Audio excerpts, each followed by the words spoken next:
Il y a quelques années, j'ai vécu en union libre avec une compagne pendant pratiquement 12 années. Et au bout de ces 12 années, nous nous sommes séparés avec fracas, souffrance, incompréhension. Et la question qui, évidemment, euh, vous interpelle, c'est pourquoi cette rupture fallait-il finalement vivre une telle relation amoureuse et sexuelle qui a abouti finalement à la rupture. Et moi-même, en réfléchissant sur ces événements passés, je me dis que cette relation que j'ai entamée avec cette fille était mal orientée. Nous avons voulu vivre sur le plan conjugal, alors que nous étions peut-être faits pour vivre sur le plan amical.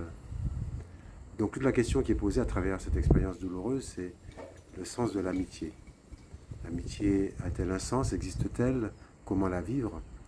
Alors, vous l'avez compris, dans la relation affective, sexuelle, conjugale, matrimoniale, une union libre, appelez-la comme vous voulez, il y a une forme d'intimité sexuelle, d'intimité corporelle. Il y a un échange charnel qui est extrêmement profond, extrêmement engageant et qui est réservé justement à l'institution du mariage en raison de cette puissance extraordinaire de communion qu'elle offre entre les époux. Et lorsque on vit comme je l'ai fait pendant plusieurs années sans avoir accédé au sacrement de mariage, eh bien, on entame finalement des liens avec la personne, mais qui sont fragilisés par le fait qu'il n'y a pas eu cette onction de Dieu pour nous unir l'un à l'autre jusqu'à la mort. Et donc, on est dans une relation falsifiée où on aurait pu très bien se contenter d'une forte amitié, mais dans laquelle on est passé au stade supérieur, qui est le stade de l'amour, le stade de l'amour conjugal, dans lequel on va se brûler les ailes parce que justement on n'est pas préparé pour ça et qu'on a usurpé finalement l'amitié, on l'a substitué par de l'amour.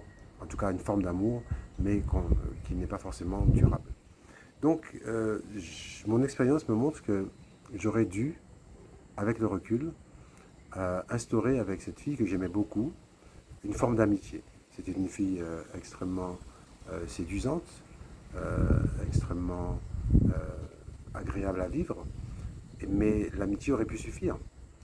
Le fait de rentrer dans l'intimité avec elle n'apportait pas de plus-value, puisque aujourd'hui, d'ailleurs, je dois vous le dire, nous nous sommes séparés maintenant depuis plus d'une trentaine d'années, et pour autant, nous restons de bons amis, nous communiquons assez régulièrement, ce qui prouve bien que l'amitié qui aujourd'hui existe entre nous aurait pu exister dès le départ. Donc il y a bien eu quelque part à un moment donné un glissement, parce que c'est vrai quand on est jeune on est pressé, à l'époque j'avais 20 ans, hein, donc on est pressé, on veut vite rentrer dans la vie conjugale parce que c'est pour nous un modèle, c'est pour nous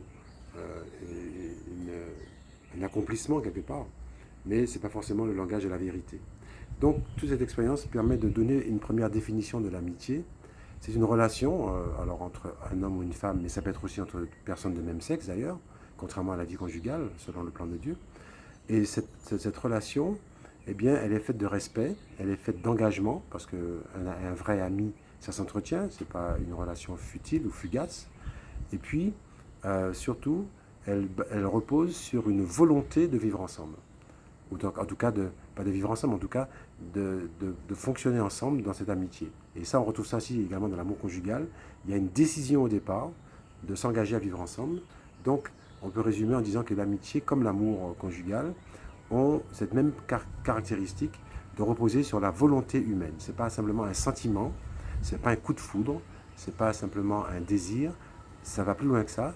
Ça c'est basé sur le fait de se dire je décide de partager ma vie avec telle personne, je décide d'en faire mon ami. Cela veut dire que je décide d'accepter ses forces et ses faiblesses, je décide d'accueillir ses défauts et ses qualités, et je décide aussi, lorsqu'il y a eu malheureusement offense, je décide de pardonner. Et là aussi, c'est une caractéristique très profonde de l'amitié. En résumé, chers amis, chers frères et sœurs, l'amitié, c'est l'antichambre, c'est l'école de l'amour. Voilà. Je pense que si on vit des amitiés sincères, respectueuses, dans lesquels le caractère sexuel et intime n'est pas du tout vécu, on est dans une parfaite école de l'amour conjugal où on apprend justement à aimer l'autre, on apprend à se donner, on apprend à se sacrifier, on apprend à pardonner, on apprend à se connaître soi-même également, et tout en respectant et en maîtrisant ses pulsions sexuelles. Et ça, c'est extrêmement puissant en termes d'éducation pour parvenir un jour dans le registre de l'amour conjugal. Donc pour conclure sur cette première approche de l'amitié, je dirais que l'amitié, c'est certainement le moyen le plus pratique pour tous les adolescents qui s'éveillent à l'amour. C'est le moyen le plus pratique de préparer déjà une future vie conjugale s'ils sont appelés évidemment à cet état de vie.